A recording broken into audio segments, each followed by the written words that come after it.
What is your impression of the rumblings of discontent in the caucus about the leadership and the direction of the party? What do you make of this? What's causing it?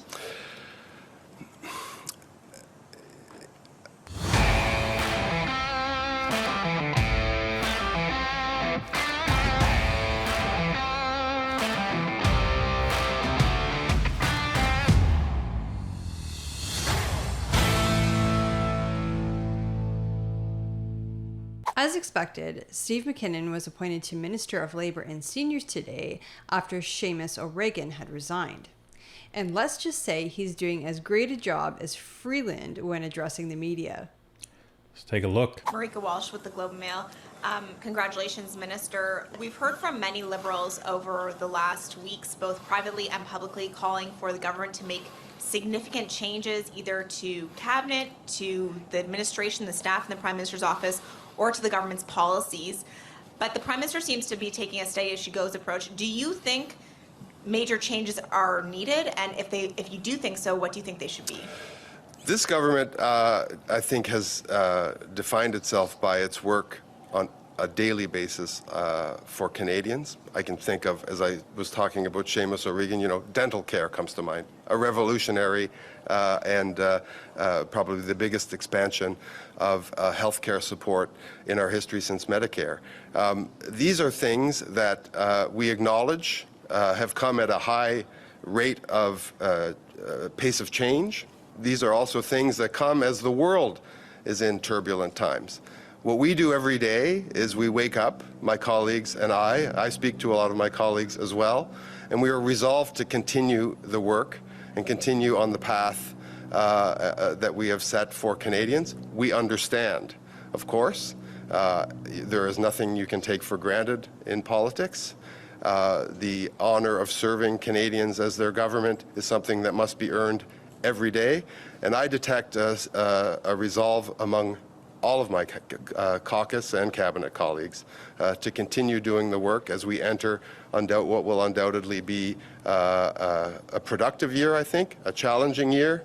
And if we've learned nothing over the past few weeks, is what we assume to be true today in politics is not necessarily going to be true tomorrow. What?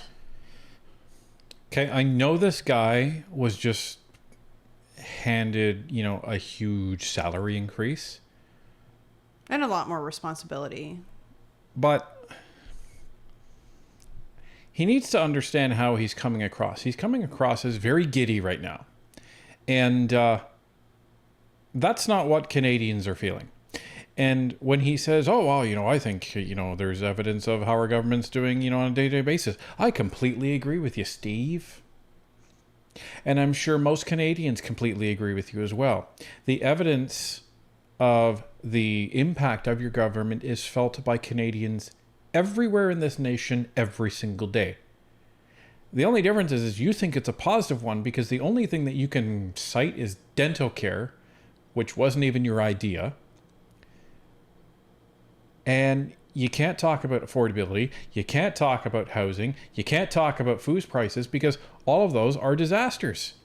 And all of those are, well, guess what? Those are the essentials for living. Dental care is not an essential for living, unfortunately. So when you come across and say, hey, this is how we're doing such a great job, nobody's buying it. And yeah, then when you say, oh, well, if we've learned anything over the last couple of weeks, what's true yesterday is not true today. What? Yeah, I agree with Tanya. What are you talking about? Maybe you're just talking about the fact that, what was true yesterday is Seamus O'Regan was Labour Minister, and what's true today is now you are? Sure. Can you just explain a bit more the approach of, quote, continuing the work? What does that mean? And if it is just continuing the agenda you already had, that was the agenda and the policy priorities that the people of Toronto St. Paul's looked at and said no to. So why is that the winning strategy? Oops. Oops. Wow. Great question. It's nice to see the mainstream media finally taking some digs at these guys. Yeah, like showing, holding them to account, right? Because that's media, that's your job, and it's not your job when you're wondering, oh, well, you know, the Liberals are going down, so time to kick the horse as it's going down and score some points with Pierre Poilievre and the Conservatives, and hopefully we still get our gravy train. I was going to say, maybe they won't take our tax breaks away from us. Yeah, I wouldn't count on that. So, well, media should not be government funded in any manner. No, they like, should at all. They should have no conflict of interest at all. And by receiving a single penny from the federal government, it puts them in a conflict of interest. So, you know, and for the CBC, if the CBC is going to be a government-funded media, then they shouldn't have a news arm, in my humble opinion. Yeah, I mean, if they just want to produce television shows, that's different. Yeah, cover the Olympics, that sort of thing. Fine, I get it. But news, I don't believe for a second that Canadians are judging dental care, whether it be dental care, whether it be a plan to tackle climate change, whether it be our supports during the pandemic, in a harsh way. I think that governments have a challenge every day to wake up and continue to offer solutions to Canadians. We will obviously continue to do that. We are very confident in the policies that we've set. We're also very confident that the contrast between our policies and the policies of our opponents is one that we will continue to make, and one that Canadians, I think, will bring into sharper relief as the year goes on. yeah, Canadians definitely know the difference between your policies and the policies of the opposition. Well, so this begs the question. Okay, Steve, if that's the case, why did your party lose a 30-year stronghold? That's the question, Steve. And not only that, but it begs the other question that if the Liberals have such great policies, then why are they starting to steal them from the Conservatives? Right? This is why Pierre Poilievre and the Conservatives are not speaking to their platform. I know a lot of people say, oh, well, you know, they're not talking about XYZ or this policy or that policy. They're not going to talk about it yet because the election is up to a year away and they don't want the Liberals stealing any more of their platform. Now, make no mistake, I would be shocked, utterly shocked, that if the election, you know, were announced tomorrow, the Conservatives were not ready. I think they've been ready for a long, long time. Oh, they've definitely been ready for a long, long time. You can just get a feel for it. I mean, I recall last September when we were reporting on this stuff, like you knew they were ready, and they've been ready, and they will be ready. Yeah.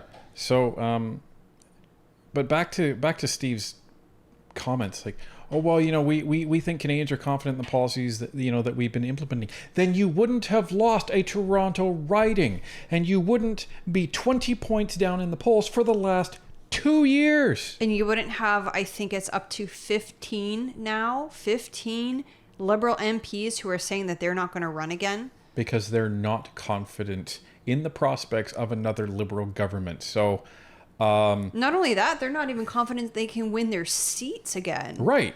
So they're like, rather than lose in shame, they're going to just say, you know what, I've decided for personal reasons, I'm not going to run again. So, yeah, Steve, as the saying goes, don't pee on my leg and tell me it's raining. You know, I've seen a lot of things in my career in politics. I've seen things go up. I've seen things go down. The one constant is that things change. What we assume to be true today will not necessarily be true tomorrow.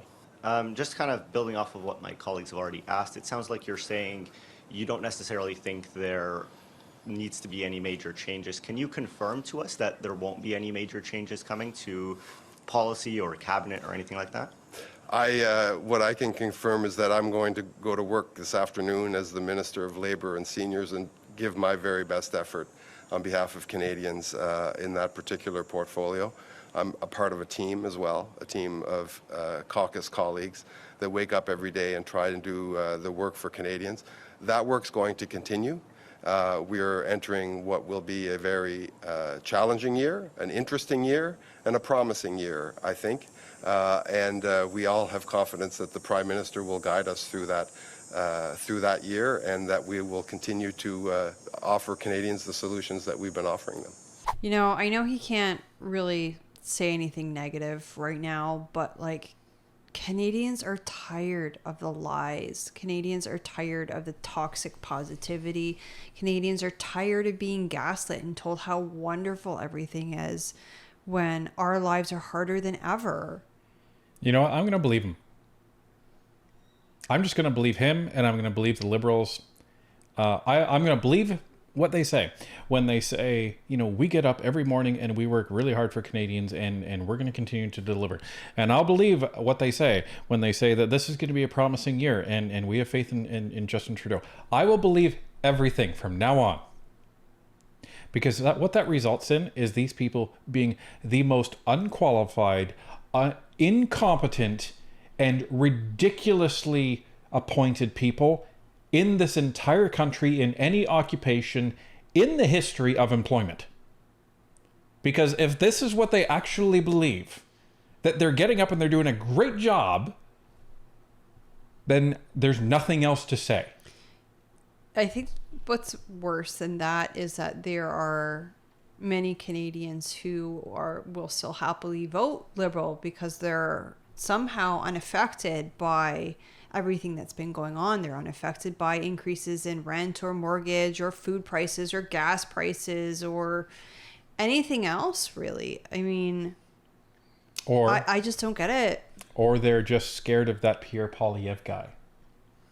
And yeah. This is what they're getting from the mainstream media. And this is what they're getting from the Liberal Party of Canada. You mentioned a few times saying that things change and what we assume to be true today will not necessarily be true tomorrow. Can you explain what that means in the context of your government right now? Well, no. What was the expression? Events, dear boy, events.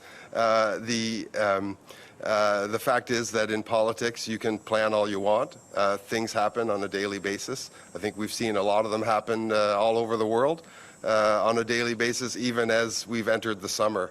So, of course, governments try to plan, manage, but also deal and have the agility to deal with events as they arise. And it just seems to me, as I'm sure it seems to all of you, that the number of head-spinning events that we've seen over the past few weeks has been quite remarkable, maybe unprecedented. Other than the attempted assassination of Trump, what is he talking about? Exactly. Right? This is a case where he's gaslighting people so badly that he doesn't really even know he's doing it. Well, because, I mean, Parliament's been out since mid-June, and all things considered, I think Canadian politics has been fairly quiet. Fairly, yeah. Aside from the loud news of Freeland and Carney and all of that speculation. So I mean, the UK just had their election. Yep, and and France had their election as well, right? But in terms of Canadian stuff, like, I have no idea what he's talking about. Well, here's the other thing, right? He's trying to essentially say, oh, you know, polls don't really matter. That's what we've heard in the past from the Liberals. But come on. They're terrified because polls don't really matter. Give me a break. The Conservatives have been up by like 20 points nearly, I would say, since September. I remember seeing RMP at a festival at the end of August last year and congratulating him and saying, like, hey, I saw you guys are up in the polls. That's really awesome. And I think they were probably ahead by about 5 points at that point. And then very soon after, they became ahead by 10, and then 15, and then 20. And they've been ahead by 20 for almost a year. Canadians are fed up with the Liberals. And the NDP, they thought they would capitalize on the Liberals losing support, but they definitely are not, because people are even more upset with them because they're the ones who are enabling the Liberals to keep doing what the Liberals are doing. Well, and that's the funny thing. The NDP are now tanking in the polls because they're the ones now, and this is what we said would happen, they're the ones now that Canadians are holding accountable, because the NDP are the ones that are keeping them in power. The Liberals aren't keeping themselves in power. They're of course they're going to do that. but it's the NDP that actually has the power to remove them, and they're not. Well, and we were driving home today, and we were passing through an adjacent riding, which is always NDP. It's been NDP since as long as we've lived in this city. And we looked it up on 338 as we were passing by, and the NDP are now in third place in that riding. Conservatives are leading by 9 points over the Liberals, and the NDP, I can't even remember how far behind the Liberals they were, but that's huge for this particular riding, which is the riding of Stony Creek. Yeah. So, again, I know you don't believe this stuff, Steve, but Canadians are going to start believing you, and you're going to look even worse than you already are. And you mentioned the discontent among Canadians, and you sort of framed it as the future. Things might change into the future. But I wanted to ask about the actual caucus and how things are right now. What is your impression of the rumblings of discontent in the caucus about the leadership and the direction of the party? What do you make of this? What's causing it? Our group is we're an incredibly tight-knit group. We're the only party with substantive representation from every region of Canada. Of course, we are as diverse in our views and as colorful in our views as the country is. We're a proxy for the country. So whether it be today, whether it be last month, whether it be 5 years ago, we've always had interesting discussions. Those discussions are going to continue, and we will have a caucus at the end of the summer to deal with them. But I am here to tell you today that this caucus is foursquare behind our leader. This caucus is foursquare behind the policies that we've adopted, and proud of the record that we have. We have obviously a challenging political situation. We're going to be bringing, I think, better into sharper relief the contrast and the choices that Canadians will have to make as they go to the polls in the next election. We have to do that, I think, a lot better. And I know that my colleagues and I will continue to want to do that.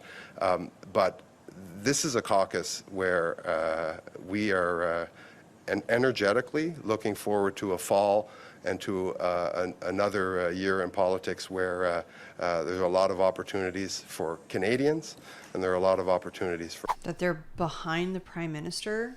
That was a very rambling answer. And sounds like he got caught off guard with that one. And also, I don't believe a word that he just said. We know that there are several MPs that are very upset with the Prime Minister because they wrote a letter to the Prime Minister calling for his resignation. We know that many are upset with the Finance Minister, and there's speculation that she may not survive the rest of the summer. The PMO is upset with the Finance Minister. The Prime Minister's office is upset with her. And you have a whole bunch of other MPs that want a caucus meeting immediately, which you're not giving them. No, because again, Trudeau's strategy is to divide. He's saying, oh, you know, I'm calling those MPs individually so I can speak with them. Yeah, because they don't have the support of the rest of the group who believe the same thing that they do. So one-on-one, they might not say what they really think. Well, and this is only going to serve to hurt him. Because again, the barbecue circuit. People are going to say, what the hell's up with Trudeau? Yeah, you know what? I feel the same way. Like, that's what's going to happen. Yeah, I mean, we think of, again, events that we go to that we see our own MP, and, you know, we'll go up and talk to him about politics. We see other people going up and talk to him about politics. Could you imagine if he was a Liberal and all he's hearing, like, all day is, you know, well, you know, Bob, I'd vote for you, but I don't like that Trudeau guy, so you're going to be out of a job come next election. Right? What are you going to say, right? Oh, well, I think you should still vote for Trudeau. That's a one-way ticket out of your seat. Well, you know, both of them. You have two options. One's a return ticket to out of your seat, and one's a one-way ticket. So, you know, pick your poison. You either support Trudeau, and the guy's never going to vote for you, or you say, you know, oh, well, you know, Trudeau sucks, and the guy's going to say, yeah, he does. So I can't vote for you. Like, so What do you want? Well, and I think it's got to be so frustrating because I'm sure that there are Liberal MPs who are very good at their jobs, that do take it very seriously and do work very hard for their constituents. And all they're hearing is just, I don't care how good you are, your boss sucks, therefore we're not voting for you, therefore you're going to be out of job. And it's twice as bad if they think their MP sucks and Trudeau sucks. So Good morning, Olivia Stefanovich, CBC News. Congratulations on your new appointment. You say the caucus is behind your leader, but you also say that this is a challenging time. I'm wondering, with the Prime Minister going on vacation, do you believe he should take this time to reflect on whether he should remain in the role? The Prime Minister enjoys the full support of me, of my colleagues, and the Prime Minister has obviously the full authority and full discretion to make the choices that he wants to make, and our confidence in him to make those choices is total. Everyone, of course, as we look at this beautiful day here in the nation's capital, should take whatever time they can in the summer to get some rest and charge up for the challenges and for what we have to accomplish for Canadians that lie ahead. what?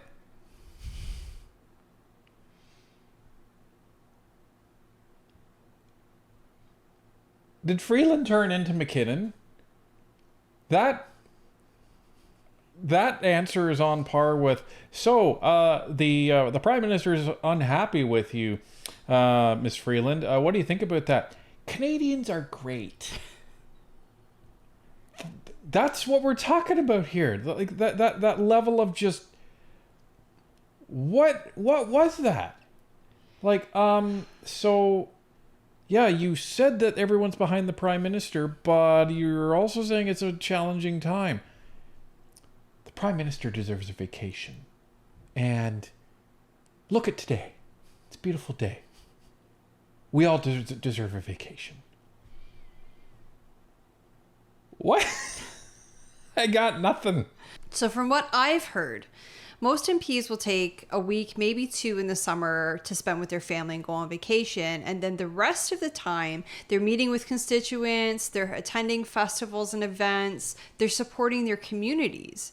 So, I mean, it's not unheard of for MPs to take a week or 2 as a vacation with their family, but I just think it's kind of weird the way Mackinnon emphasized that the Prime Minister kind of like deserves a vacation and that everybody should take some time off. It was just kind of bizarre the way he phrased it. It's tone deaf, right? If I'm the Prime Minister, I'm telling every single Liberal in my party, everybody, listen, we just got creamed in that Toronto by-election, so nobody's going on vacation. We are working our asses off, and we need to take a change in direction here. Because the last thing that we want Canadians to see is we get our butts creamed and then people go on vacation. But you know what? Trudeau's not me. I'm not Trudeau. That's why Trudeau's going on vacation. With the by-election loss in Toronto St. Paul's and the loss of now a cabinet minister, what do you say to people who see this as another sign that the Liberals are struggling? Well, we've been, in the case of, you mentioned Seamus, there are some, I think he's outlined, some personal circumstances that led him to this decision. We're sad to see him leave the cabinet. We're sad that he won't be joining us as candidates in the next election. But again, as I said earlier, what we assume to be true in politics today will not necessarily be true tomorrow. What you see as received wisdom today will not necessarily be true into the future. This government has a plan to deliver for people, for Canadians. The department, the Minister of Labour and Seniors is going to be part of that. I find that particularly exciting for me as we continue to deliver on what we've committed to deliver for Canadians. But the fact is that as we go through the next year, we're going to be setting up a choice for that Canadians will want to evaluate. And we're very, very confident that they'll choose the track record and they'll choose the commitments of a Liberal government. Oh, Canadians know your track record. And we are not interested in having a repeat. That's why you lost Toronto St. Paul. Your track record. That's why you're 20 points down the polls. Your track record. That's why the Conservatives are going to clean house with like 2/3 of the seats come next election. Well, here's the thing. It's also embarrassing that you're up there saying, well, you know, Canadians look at our track record. Yeah, they do. Are you seriously proud of a 25% poverty rate? 10 million Canadians in poverty? You're proud of that? That's really? almost double what the Harper Conservatives left it at. And that's just the current number, right? That's going up. Every month that's going up. So, yeah, everything costs more. People can't afford a house. People don't have houses. There's all of these homeless encampments literally everywhere in this country. Well, they've robbed the next generation of their future because this debt is not going to be paid off for, I think it's something like 7 or 8 generations. So, as I said, I'm going to believe you, which makes you just seem that much more incompetent.